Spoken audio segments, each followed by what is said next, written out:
yang menawarkan transportasi daring, pengiriman makanan, dan layanan pembayaran. Kemudian ada analisis bisnis model canvas dari Gojek. Satu, key partners atau mitra kunci. Mitranya ada mitra driver yang dimanfaatkan pada fitur Gojek, GoFood, GoSend, dan lain-lain. Kemudian ada mitra restoran atau merchant yang dimanfaatkan pada fitur GoFood, GoMart untuk mengantarkan makanan atau barang dari supermarket. Kemudian ada mitra bank dan fintech yang dimanfaatkan untuk fitur pembayaran GoPay atau GoFinance. Yang terakhir, mitra dengan perusahaan logistik yang dimanfaatkan pada fitur GoSend atau GoBox untuk mengantarkan makanan dari logistik. Kemudian yang kedua ada key activities atau kegiatan kunci, yaitu pengembangan dan pemeliharaan aplikasi super pada Gojek. Kemudian ada rekrutmen dan pelatihan mitra driver serta merchant. Kemudian ada pengelolaan transaksi dan layanan keuangan atau GoPay dan Finance. Kemudian ada juga promosi dan pemasaran layanan untuk meningkatkan pengalaman pengguna, dan ada kegiatan manajemen data dan personalisasi layanan yang bertujuan AI. Kemudian pengembangan ekosistem digital dengan berbagai layanan. Yang ketiga ada key resource atau sumber daya kunci. Yang pertama ada bagian teknologi dan infrastruktur aplikasi Gojek. Kemudian ada basis pengguna terbesar di Asia Tenggara. Kemudian jaringan mitra driver, merchant, dan penyedia layanan lainnya. Kemudian sistem pembayaran dan transaksi keuangan yaitu GoPay, dan ada tim pengembang inovasi dan teknologi.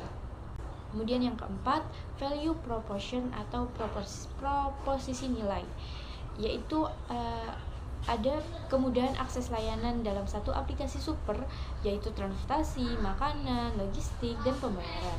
Kemudian efisiensi dan kecepatan layanan baik pada pesanan makanan, kendaraan, atau pembayaran digital. Lalu harga yang kompetitif dan ada berbagai promo. Kemudian keamanan transaksi dan layanan pelanggan yang responsif. Kemudian pemberdayaan ekonomi bagi mitra driver dan merchant. Lalu segmen yang kelima ada customer relationship atau hubungan dengan pelanggan.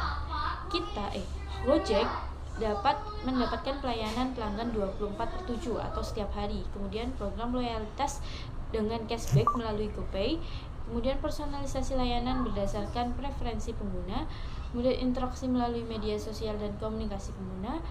Lalu segmen yang keenam, channels atau saluran distribusi. Ada aplikasi mobile atau Android, iOS, dan website resmi atau Gojek, media sosial Instagram, Facebook, Twitter, YouTube, kemudian email dan push notification untuk promo untuk informasi layanan.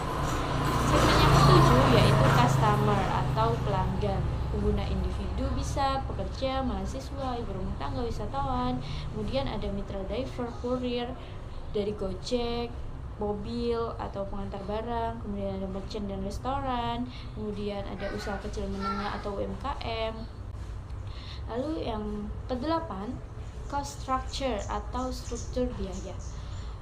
Yang pertama pengembangan dan pemeliharaan teknologi aplikasi. Yang kedua biaya untuk pemasaran dan promosi. Lalu biaya insentif untuk mitra driver dari merchant. Kemudian infrastruktur pembayaran dan keamanan data. Lalu ada biaya operasional kantor dan layanan pelanggan.